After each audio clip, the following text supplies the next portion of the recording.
Welcome to another episode of the Overcome Adversity podcast. I'm your host, Michael Allison. Today's guest is Devon Greene, aka Jonathan Greene. This man here is an author, has written 2 books, and he's also a successful business owner that's in the trucking industry. This man here has been through his own fair share of adversities and here to tell us about his story of how he lived on a life of resilience and his life of being a leader now in the space that he's in and now helping change his lives. Jonathan, welcome to the show, man. Man, wow, man. I need to pull out some money, man, because that introduction, boy, I tell you, man, I got you covered, though, man. So thank you so much, Michael. It is a pleasure being here. Be quite honest with you, sir. Man, it's a pleasure to have you here too as well, man, because when I read your story and learned all of the things that you've been through and have accomplished, I just think it's a true testament, especially for people of color or people that are even been incarcerated or anything like that, however you want to spin it, just to see somebody that has been through so much and here on this podcast to tell their story, man, and inspire people, man. I'm just honored to have you here, man, because not too people get to tell the story, man. So thank you for being here, man. Well, thank you, sir. Thank you, sir. Let's be honest, man. I'm a lucky man. I mean, we all have our adversity. We all have our things we have to overcome in life. And I can honestly attest, I am a lucky man, man. Definitely, man. Let's hop into it, man. So can you tell us a little bit about like your early years in regards to like, because you're an author now, I got into writing. So what influenced you to even to get into the space of writing, man? Well, let me start. Okay, well, we'll start from when I was a little kid. You know, there was books in my household. I grew up in a household of a mother and a father, and they always encouraged me to read. Now, my dad was a writer, so I see him writing at the piano or writing. He wrote a lot of things. He was a musician, but he wrote constantly. And in my household, it was always encouraged to read. So I read everything. And I even remember, man, I got a friend of ours gave us a bunch of car magazines. And it must have been about 30 car, 40. It was a collection. And he was just giving them away. And he said, man, you know what? Yeah, I want them. And I read every one of them. And because I was a car nut. So, man, be quite honest, it over time, sooner or later, I don't know what it was, my creative juices. I just wanted to write. And that evolved into me writing. Wow. Okay, man. I also tell you that I'm a car enthusiast too. I love antique cars. If you ever like pull up some stuff on me, you see that I have a 1975 Impala convertible, man, that we redid the whole thing, man. So whenever you get a chance, take a look at it, man.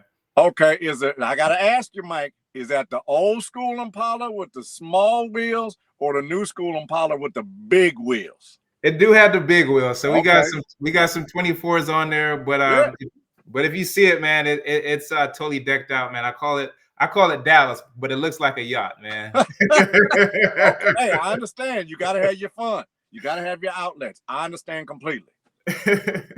So I was reading some more stuff about you as well. And I seen that you had a critique from a guy named Saul David and his impact, told you to put down a pen and enter a different path. Can you tell us a little bit about that? Okay, man. Yes, okay. That story goes. I'm going to try to make it concise for you. Okay. My dad, I grew up in a household that I had a lot of uncles, and all my uncles weren't actually my uncles, but everybody who came by, we called him Uncle this or Uncle that. And we had Uncle Saul David, and he'd come by every year, and he was a movie producer, and he produced Logan's Run and a bunch of other movies at that time.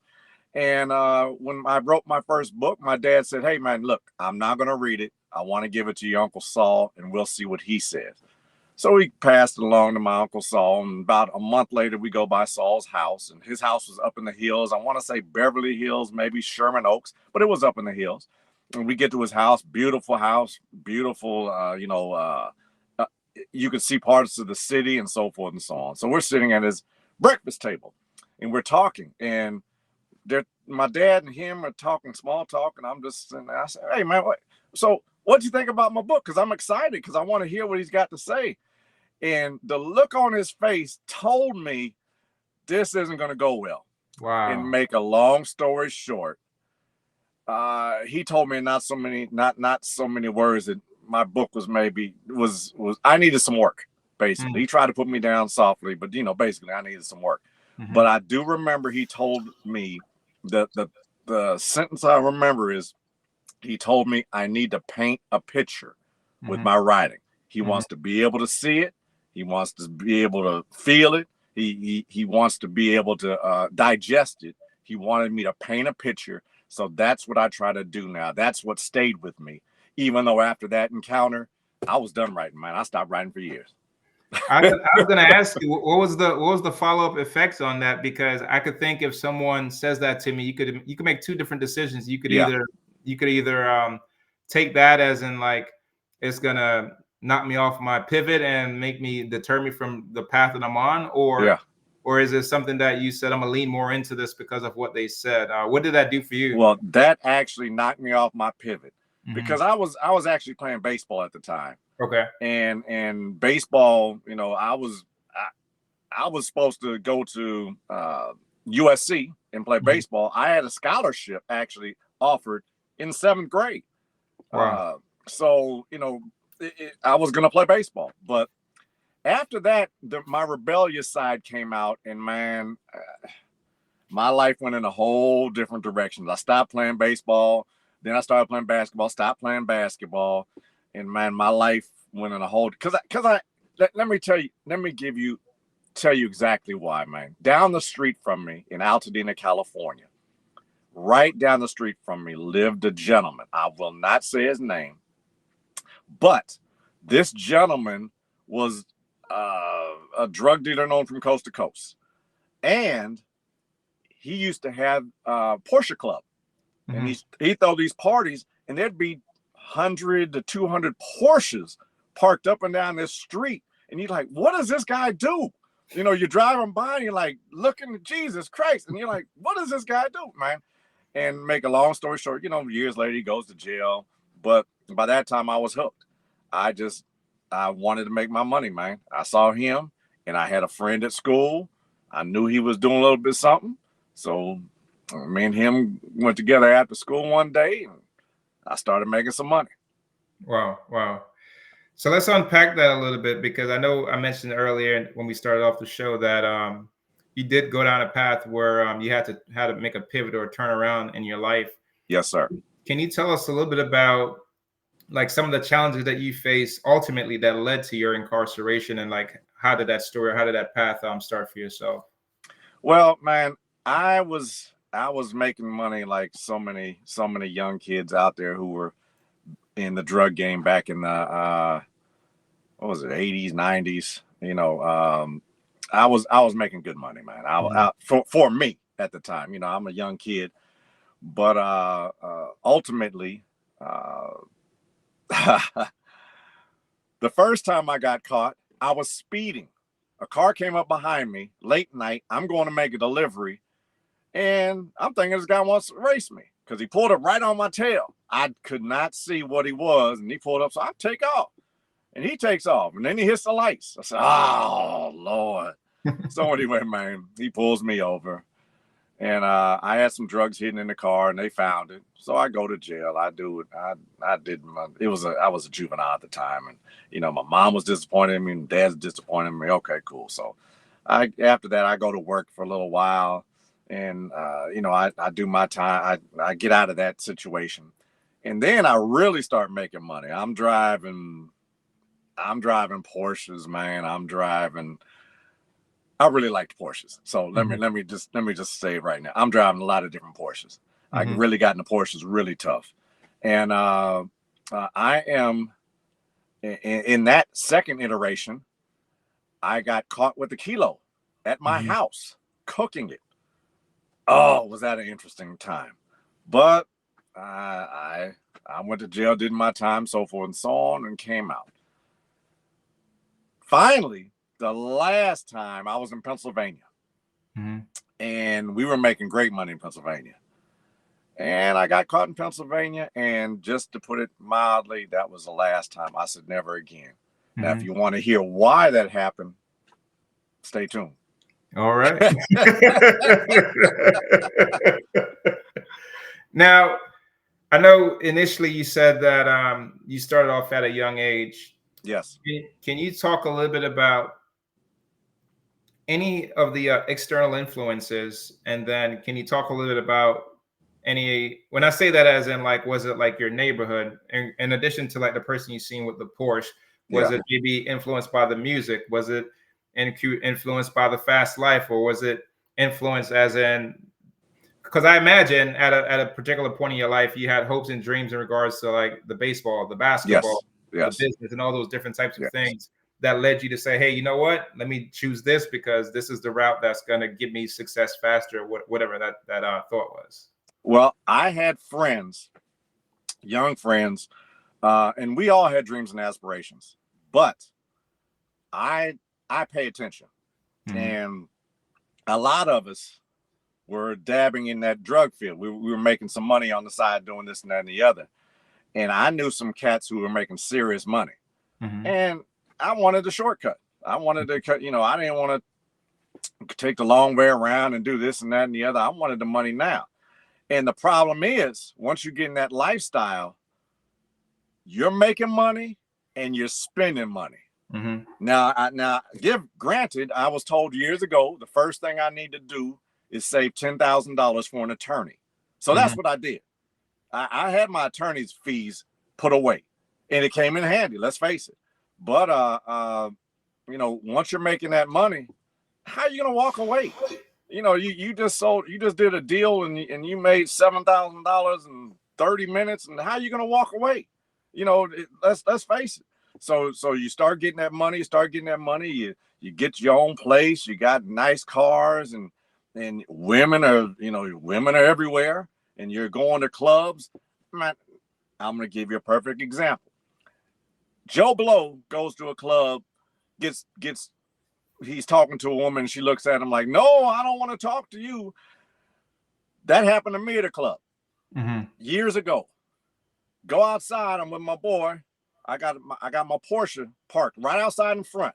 They told me to park. When I came in, she comes out with her friends. Now all of a sudden she wants to talk to me. You understand what I'm saying? Yeah. So I look at her like, no, I don't want to talk to you. You can go on by. You had your chance inside. Bye. See you later. Uh-huh. But that's just what happens. You get those opportunities. I guess it's confidence, whatever you want to call it. But, you're making that kind of money.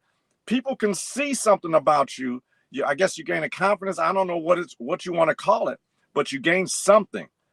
And that comes from what you're doing, and you're making money in that field. And you're like, okay, I'm getting to where I want to be. Wow.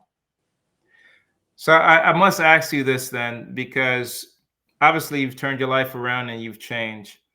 What was that pivotal moment? Was there a lesson? Was there somebody you met the last time that you were incarcerated? Or was it a book? Was it a person? What was that pivotal moment in your life where you said, this is it, I'm going to turn my life around and this is never going to happen to me again? So the story continues. Okay, I'm in Pennsylvania. I am doing, I think, 16 months in Pennsylvania. And I have, I'm in the state penitentiary. And my daughter comes to visit me. My daughter's 6 months, 8 months, maybe a year by now. And she her and my girlfriend at the time, they come to visit me. And my daughter is looking at her father behind bars. And it hit me. She was the most beautiful thing on the planet, man. She was the most, just her look hit me. And I knew this was it. I'm never coming back again. I knew I was never coming back again. And that was my time. That was when something came over me, and I knew I wasn't going to get in trouble again. And I never have. Stayed out of trouble this whole time. Wow. Well, I'm happy that that was an eye-opening moment for you, man. Yes. I think that's the beauty with like kids. They actually like show you something deep within inside you that create that Yes. connection, man. Yes, but imagine this is my firstborn, and I never wanted her to see me like that again. I just never wanted her to see me behind bars ever again. So if you could share, I know like with our audience that we do have that listen to this podcast, they may have like family members that have made some bad decisions or some bad choices in their lives. Being someone that has been in that particular space, what advice would you share with a parent or someone that's or a young adult that's listening to this podcast that may either have a child that's on that path or someone that's currently in that situation? What could you say to them now that could help change the way they're thinking or help change the way they're going about life and things like that, so they could turn their life around just like you did?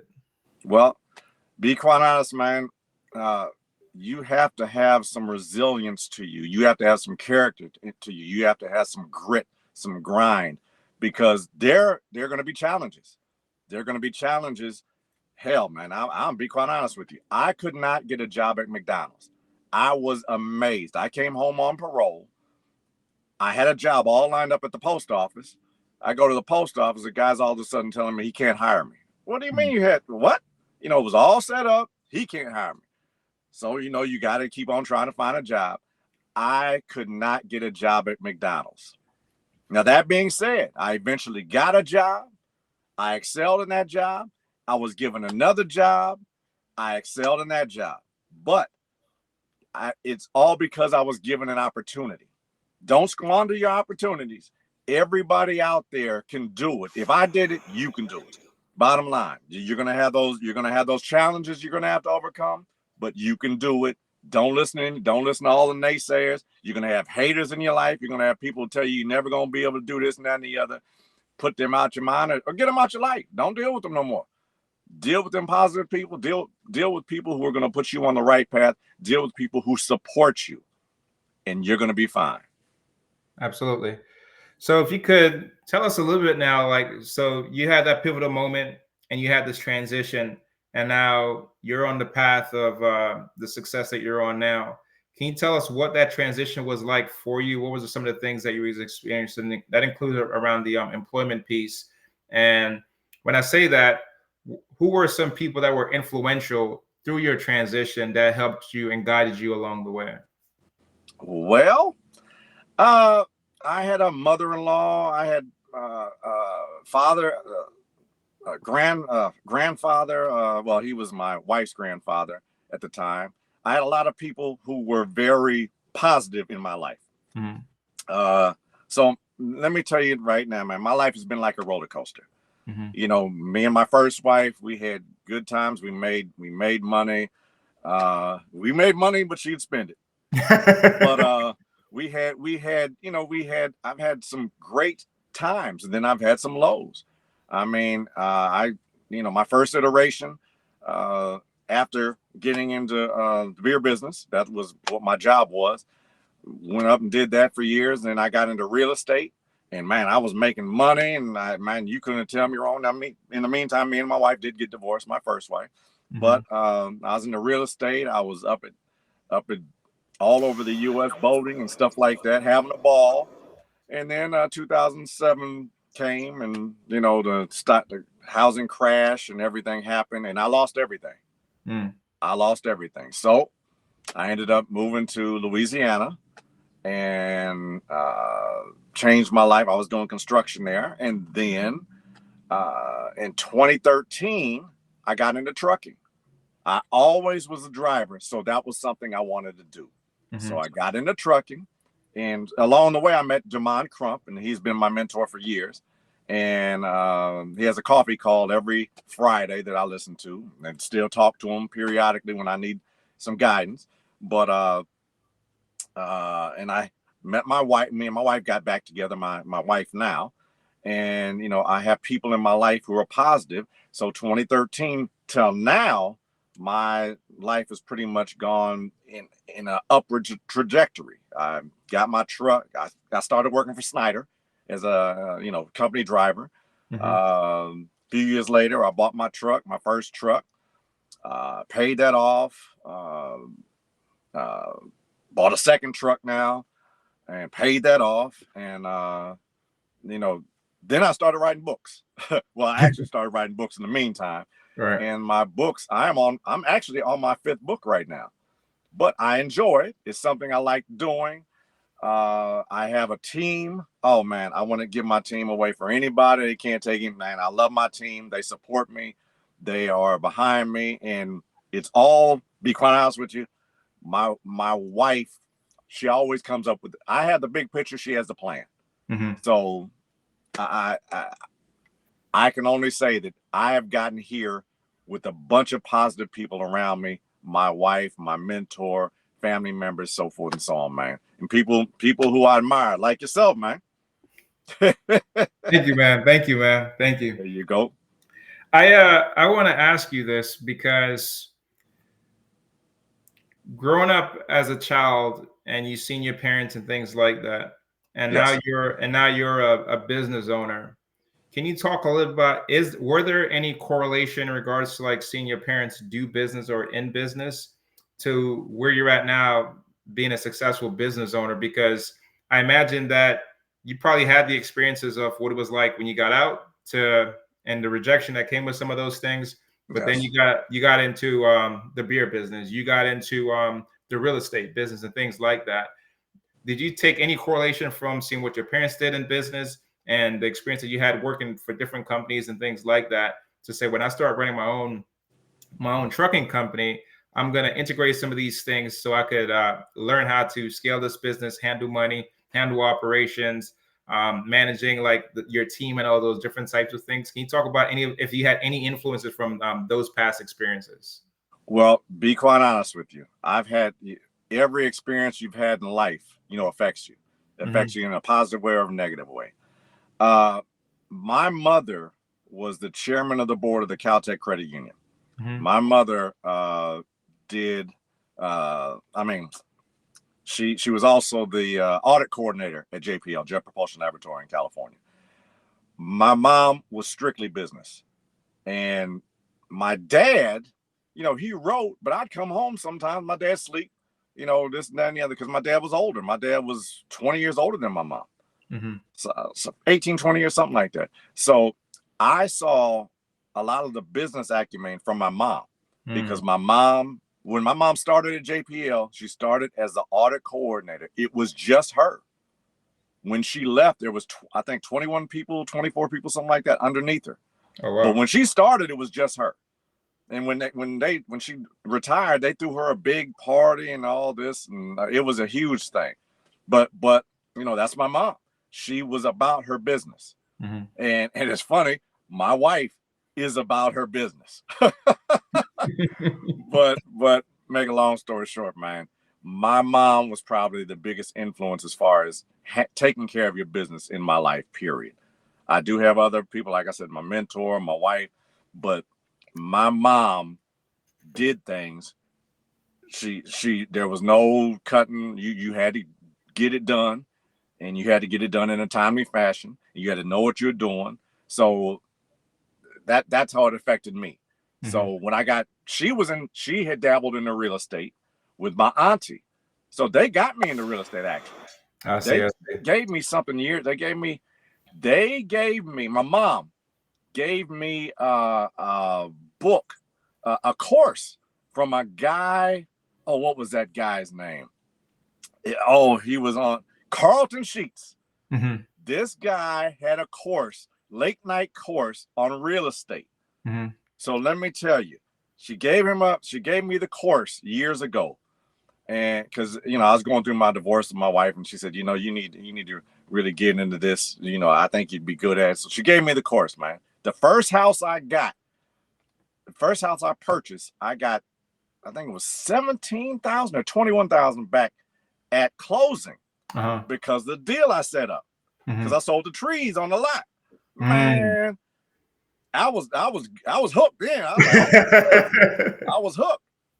So it's all it all goes back to my upbringing, and making sure, my mom making sure I finished the task and so forth and so on, man. But it all goes back to my upbringing. I love the fact that you channeled making money from different businesses and say, I'm just going to put it into this particular industry that you're in now, because I do agree with you that, right? So like you got the skill sets and things from your mom that help influence all those things and stuff like that. But I think part of like making fast money, like in drugs or whatever it may be, that taught you how to make money and things like that. I hear that from a lot of people sometimes, and I was like, well, I know how to make money here, but I just channel that into this particular business where it's legal to do different things and stuff like that. Because truth be told, it is a skill set that you did learn. Yeah. And don't get me wrong, we're still in real estate. Right. I was out for years, but we just got back in about 3 years ago. Finally, started getting back into real estate. Matter of fact, I got a deal right now that I'm hoping it'll close in the next 30 days. We're gonna see. But you know, it's a little bit complicated, but that's some of the best deals. Some of those complicated deals, man, are some of the best deals when it gets done. That's just the facts. That's what I've experienced. Now that's amazing, man. I want to make a little pivot here, a transition, and let's talk about your recent book. So you just put out a book, and I've seen that you released it around January. Correct me if I'm wrong, but it looked like you released it around January. Can you tell our audience about your book and what should they expect when they read your book? Well, my book is called Paladin, Briscoe Duval's Defender of House LaFleur. There it is right there. It is about a Black man who is a billionaire who had to overcome his problems. He was a drug addict. He was a womanizer. He was a drinker because he had the whole world at his hand, and he loses his wife. And once he lost his wife, his whole life changed. And now he is doesn't drink, doesn't smoke, doesn't do any of that stuff anymore. And he has decided to make the world a better place. So he deals with a lot of murder mysteries all throughout the world that you know, these rich people get murdered, and he has to come in and find out who did it and so forth and so on. And that's what he does. And I call him a flawed hero. He's the man. He does his thing. And when you read about it, it'd be like, okay, he's the man. And now I've been, my wife, because when I wrote this book, she compared him. I asked her, well, who do you think would be best as Briscoe Duval's in a movie? And she says, The Rock. Now, I actually wrote the piece based on Vin Diesel. So anyway, because the gentleman's mother and father, the gentleman's mother's Black, the gentleman's father's white. But, you know, it's a tremendous piece, man. If you read it, I've got great reviews so far. It came out January 27th, and hopefully we get to the next one. Absolutely, man. I love the story because when you tell that story, I could put myself into that character and envision all those things. I want to ask you this, man, because what inspires you to come up with your story? And I ask you that because I like you too as well, in regards to, like, I love to drive, right? And whenever I'm driving, I'm inspired with different thoughts and ideas are firing off.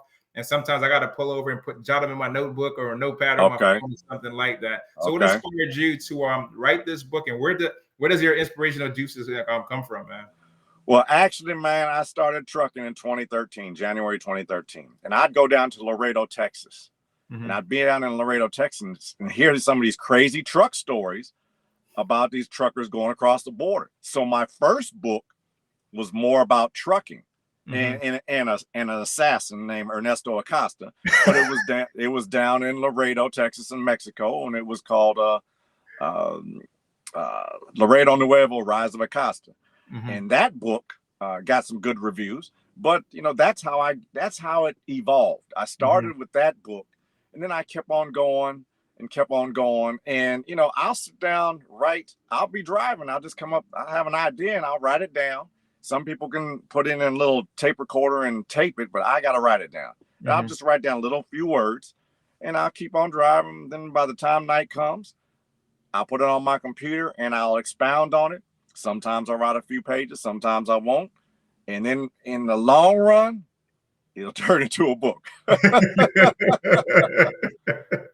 And that's how it goes for me. Now, it takes me 4 pages, actually. It takes me 4 pages of text to get to one completed page. So I write, for every 4 pages, I end up getting 1 page. That's just the way I work. Everybody works different. That's how I work. For the listener that's listening that has the goals of becoming an author and putting out their first book, what are some of the challenges or obstacles that you could share with them to avoid some of those mistakes that you probably may have made in the past? Or what are some tidbits that you can share with someone that's aspiring to be an author too as well? Okay. First thing, complete your book as best as you can. Complete it, complete it, complete it. Once you're done, find an editor. Find an editor who believes in you, because you can find an editor and she'll be like, oh, well, this and that and the other. That's not the editor you want. You want the editor who says, okay, I liked what you said. You might have to do this, you might have to do that, or they might make some recommendations. But find an editor who believes in your piece. Then you're gonna have, that's when the hard work starts, man. Because you got the editor, you got the book done. Then you're gonna go through some people, man. Because you're gonna find people who are gonna tell you, oh, we could do this and that and the other. Because you have to get it formatted, you have to get a cover for your book, you have to get it. Where's it going to go? Are you going to put it on Amazon? You're going to try to get it published elsewhere? You're going to try to get a publicist? You're going to try, there's a bunch of different avenues that you can go down. But I found for us, it was better that we did it ourselves on Amazon. We found, we put a team together. I have an editor, video, I have social media people. Well, originally I had social media people. I do a lot of social media now myself, but I had to learn. And actually that story is funny because my nephew who's making, my nephew's sitting on top of the world right now. He's in a good place and he's in a few different businesses. But we're sitting at dinner and we're talking about social media. And I said, how come I'm getting these little views? And he said, and he basically told me, man, look, just learn it, learn the system. So that's what I did. I started really diving into it and I learned it. So I do my own social media now. But make a long story short, man, there are a lot of pitfalls, but you need to find people and go by recommendations, not like the cover people. I have a cover guy. I went through like 3 or 4 cover people. And the cover guy was actually he's a friend of mine, but I didn't want to use him, because, he's a friend of mine. I know he's good at what he does, but I didn't, I'm trying to avoid that. But my wife said, just call Kevin. Just call Kevin. I told Kevin what I wanted.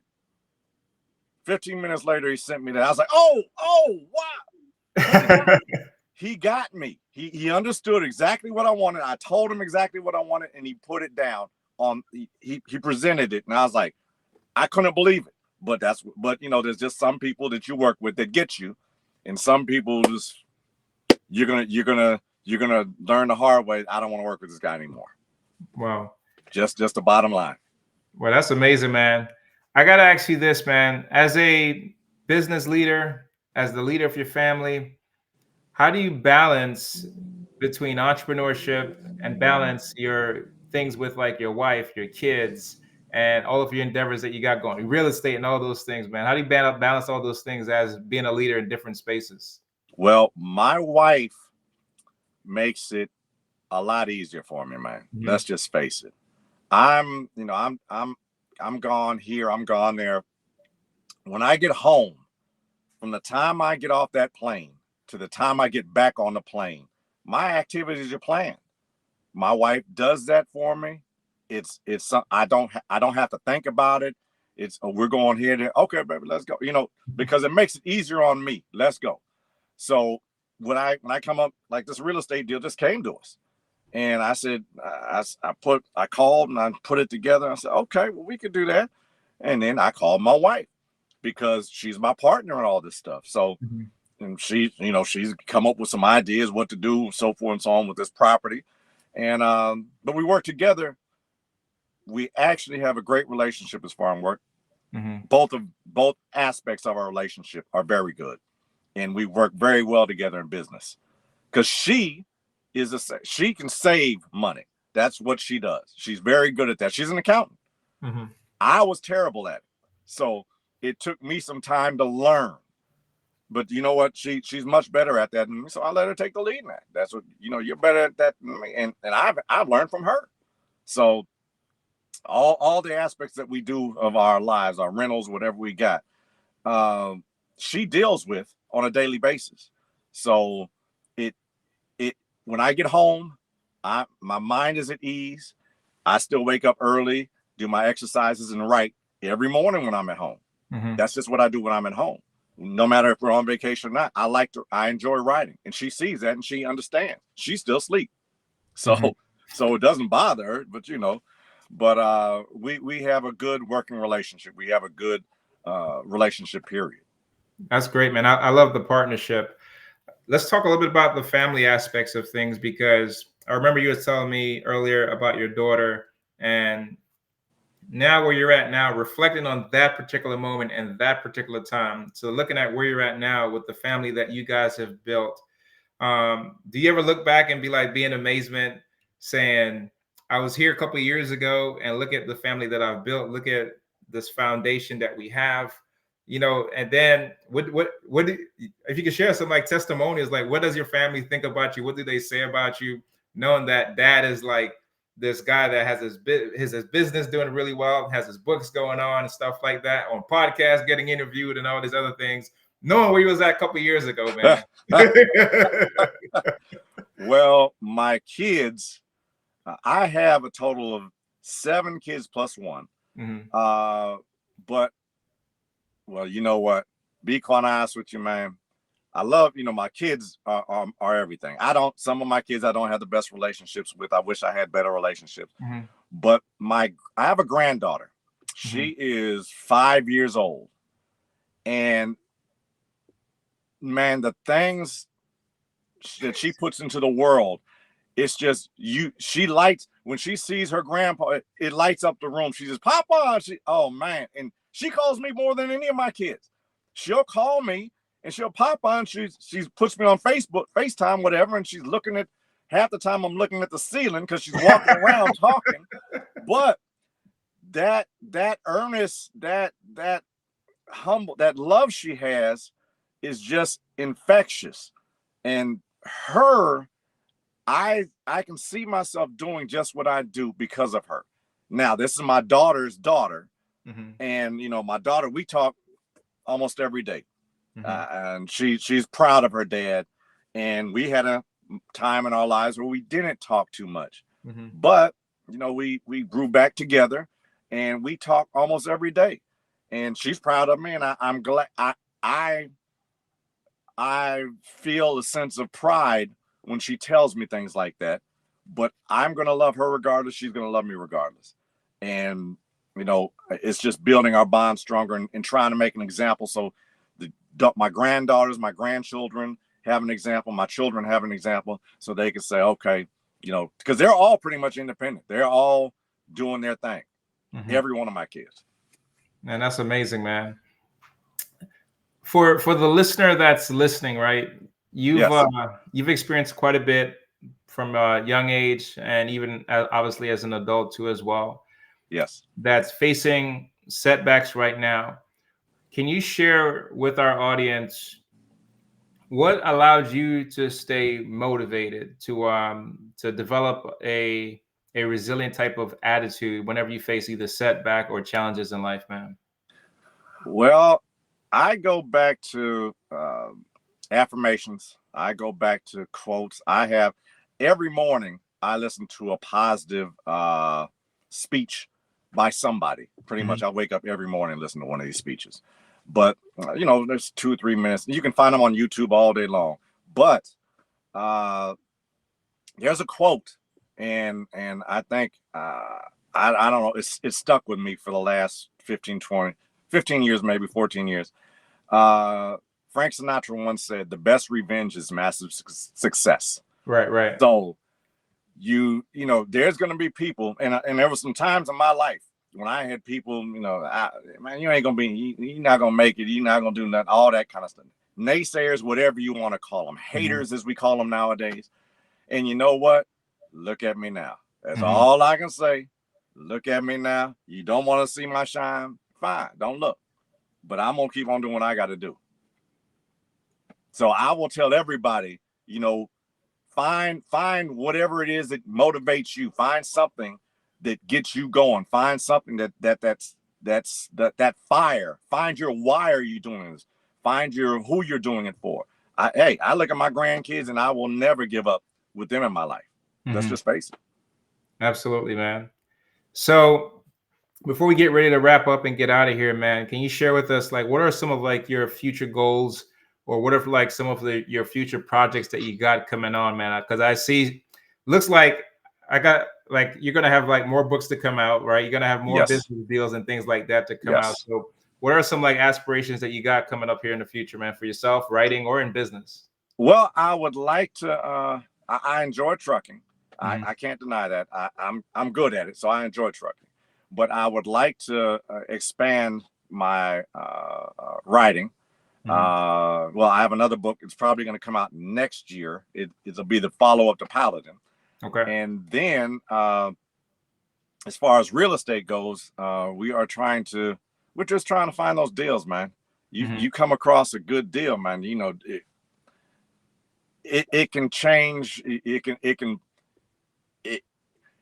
When you find a good deal in real estate, I don't know what it is with anybody else. I know how it is with me. It's like, oh, good Lord, because you know you have a good deal coming. And if you can put all the pieces together, you know, it's a challenge, just like the challenge of writing. And when you get those pieces together and you put that property together and you turn it, flip it, sell it, whatever you're going to do with it, and you have that outcome, there is a reward there that just is something beyond money to me. It's just like, you can't beat it. Now, it comes in the form of finance. You know, you've made some money on a project, but there's a reward in there that you solve somebody's problem, you know, because a lot of these deals, they're trying to get rid of something. So you solve somebody's problem, you turned it around, you saw something in that project, you did something to it, changed it, and you made some money on it. And there's a reward in that to me. I don't know whatever you want to call it, but then also I would probably like to get into doing what you're doing a little bit more, as far as telling these stories and affecting people's lives. Because I've been told, hell, I did one of these podcasts a while ago, and my daughter actually saw the podcast and she cried.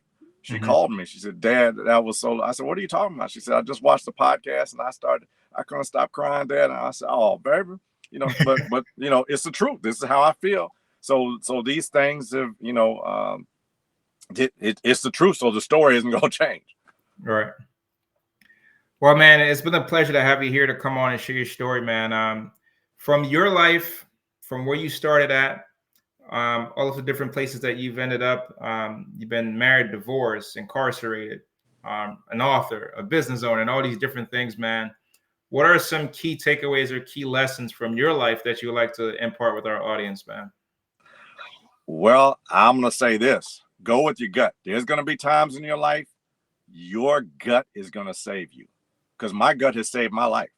My gut has saved me. Going, my gut saved me from incarceration. Going with my gut has saved me many times. And there's going to be times when you're in a situation and you're going to be like, should I do that? Man, a lot of times your gut's going to tell you, nah, man, you need to do something else. And I have been fortunate. Hell, be quite honest with you, man. I've been shot at. I'm fortunate to be here. You know, let's just call it what it is. You know, and I've shot at people, and I'm fortunate I didn't kill anybody. So, you know, let's just that I could be in jail or dead somewhere. Right. You know, and I'm glad I'm not. And I'm glad with my children, I see my children's faces. I see my grandchildren's faces. I am lucky to be here. I could have been under the ground, under the jail, wherever you want to call it. But let's just face it, man. I'm just going to say, I am thankful to be here. I'm a lucky man. And there's a lot of luck that comes along in your life. But the most important thing to me, a lot of times, is your gut. You got to go with it. Trust your gut. Yeah. That's the one thing I would say. Trust your gut. Absolutely. How can people find you if they want to get you on their podcast, know more about your book, book you for a speaking engagement or anything like that? How can they find you, man? Well, they can find me on my websites, Devon and Greene, Instagram, Devon _and_Greene. You can find me. The booking agency who handles my bookings is Victoria Bennon. She handles my podcast bookings. And that's about it. But I do have a TikTok now. We're on TikTok, and we're starting to do a lot of stories. A lot of these stories, the short versions, you can hear on TikTok now. So we're doing that under JW Perkins Group on TikTok. Okay. Well, in man, honor of my father. Absolutely, man. Well, it's been a pleasure to have you on the show today, man, and truly an inspiration to hear your story. I know that it's going to make an impact to our audience. So thank you so much for being here, man. It's been an absolute pleasure. Man, it's been a pleasure talking to you, Mr. Allison. Mike, I'm Big Mike. Thank you, sir.